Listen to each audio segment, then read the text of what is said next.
QCM de la flemme. La question d'aujourd'hui est relativement mignonne. Soit f une fonction dérivable sur R, choisir la proposition exacte. A, f' est nécessairement dérivable sur R. B, f est la primitive de f' sur R. C, il est impossible qu'aucune primitive de f' ne s'annule. Accessible, bon niveau, accessible dès la terminale, voilà. Et on va commencer, avant de donner la réponse, donc choisissez votre proposition, on va commencer par demander l'avis du public. Et l'avis du public, en l'occurrence, c'est celui du public d'Instagram qui a voté sur cette story. Donc sur une story où il y avait cette question. Donc 11 personnes ont répondu la proposition A, 19 ont répondu la proposition B, pardon, le 1 qui sort du cercle, et 18 ont répondu la proposition C. Qu'est-ce que vous choisiriez? Bon.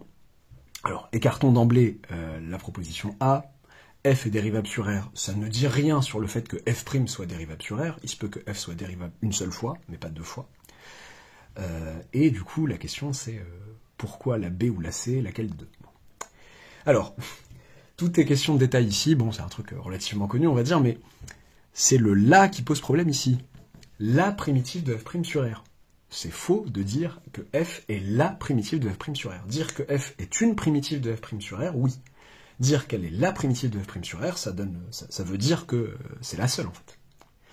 Et donc, ça pose problème. Et donc, ça pose un souci. Et là, c'est vrai. Il est impossible qu'aucune primitive de f' ne s'annule. Oui.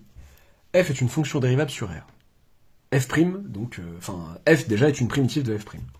Et ben, vous prenez, on est sur R, donc de toute façon ici, vous prenez f, la fonction qui a x, associe petit f de x moins petit f de 5, et ben grand f de 5, j'ai pris exprès 5 pour pas prendre 0, pour pas vous embrouiller, grand f de 5 ça fait 0. Et grand f est bien une primitive de f' sur R, parce que quand vous dérivez ça, donc cette fonction, la fonction qui a x associe tout ça est dérivable sur R, sa dérivée c'est petit f', tout simplement, parce que ça va partir. Donc c'est bien une primitive, grand f est bien une primitive de f' sur R, et elle s'annule en 5.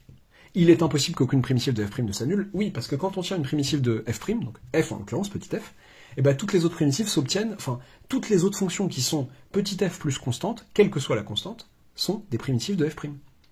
Donc en jouant sur votre constante, vous êtes sûr de pouvoir remplir la condition que vous voulez, la valeur que vous voulez en le point que vous voulez.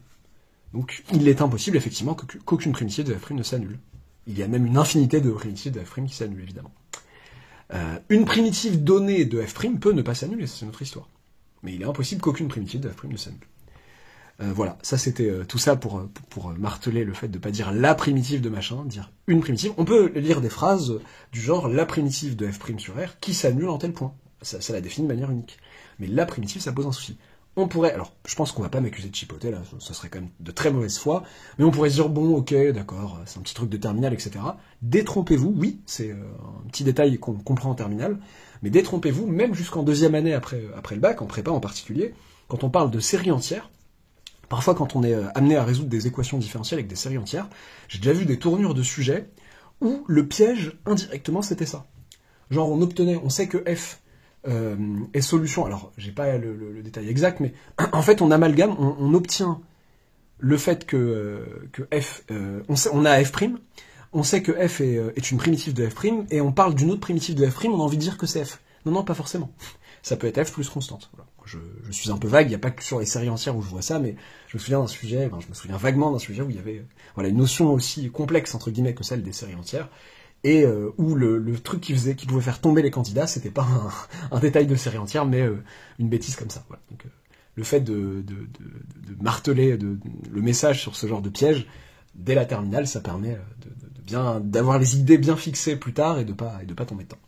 Voilà. J'espère que ça vous aura plu. N'oubliez pas de vous abonner si ce n'est pas encore fait, d'activer la petite cloche des notifications, et à bientôt pour une nouvelle vidéo. Ah oui, pardon, je mets quand même le même, je mets à l'écran le même qui accompagnait la question sur ma story Instagram, et qui a peut-être un petit peu, qui a peut-être un peu, j'en perds mes mots encore, étourdi, non, c'est pas le mot que je cherche, qui a déstabilisé les gens, c'est un trop grand mot, déstabilisé en tout cas, qui a...